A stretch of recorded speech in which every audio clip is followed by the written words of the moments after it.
इससे पहले कि हम ये ट्रेनिंग शुरू करें, आपके माइंड में कई सारे क्वेश्चंस चल रहे होंगे, जैसे कि सी प्रोग्रामिंग ही क्यों, सी लैंग्वेज की एप्लीकेशंस क्या हैं और सी प्रोग्रामिंग लैंग्वेज का क्रिएशन कैसे हुआ।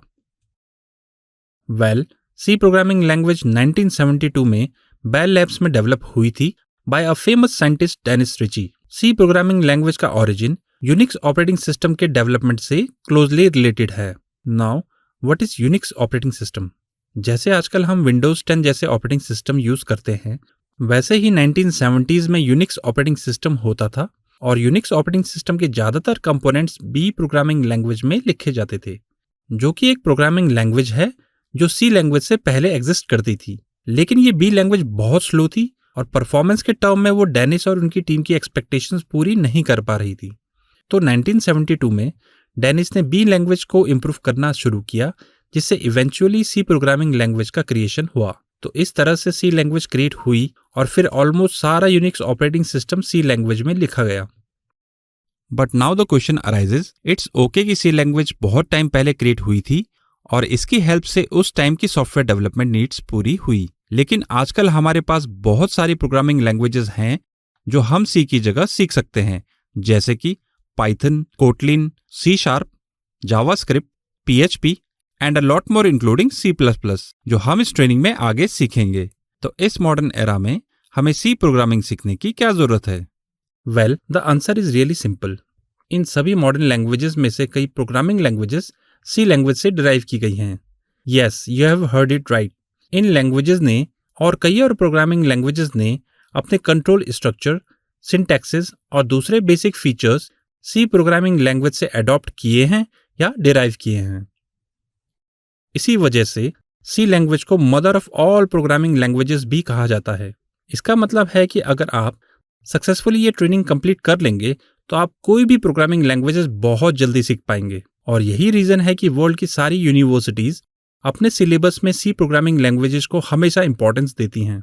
सिर्फ इतना ही नहीं, ऐसी बहुत सारी प्रोग्रामिंग लैंग्वेजेस हैं जिनके काफी सारे मॉड्यूल्स और कंपोनेंट्स पूरी तरह से सी प्रोग्रामिंग लैंग्वेज को यूज करके बने हैं, जैसे कि objective C, Python, Perl, PHP। In short, it would be justified to say कि ये लैंग्वेजेस सी लैंग्वेज को यूज करके बनी हैं।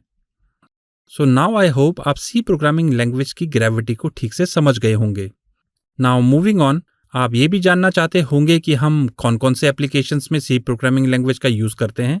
यहाँ पर मैं आपको उन पॉपुलर प्रोडक्ट्स का एग्जांपल दूंगा जिनमें सी या फिर उसका डेरिवेटिव C++ यूज किए जाते हैं।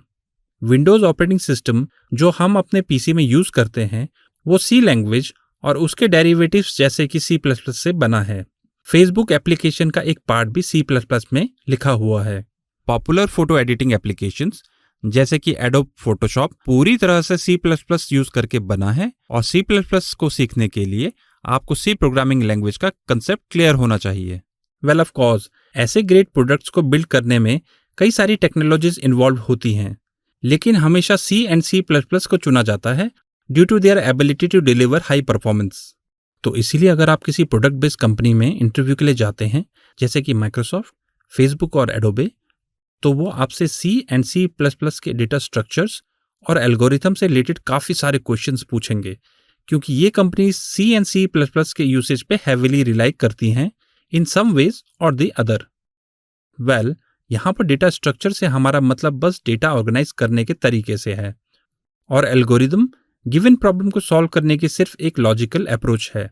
फाइन, अब क्योंकि C काफ़ी पुरानी लैंग्वेज है तो ये ऑब्जेक्ट ओरिएंटेड प्रोग्रामिंग को सपोर्ट नहीं करती है, but it's shortcoming is fulfilled by C++ language जो ऑब्जेक्ट ओरिएंटेड प्रोग्रामिंग को सपोर्ट करती है। Now what is object oriented programming? हम इसे बाद में एक्सप्लोर करेंगे जब हम इस ट्रेनिंग में C++ को एक्सप्लोर करेंगे। So for now please don't worry about it. So yes, that's pretty much of it for this video. Next video में हम देखेंगे कि इस ट्रेनिंग को स्टार्ट करने के लिए हमें कौन से सॉफ्टवेयर की रिक्वायरमेंट है।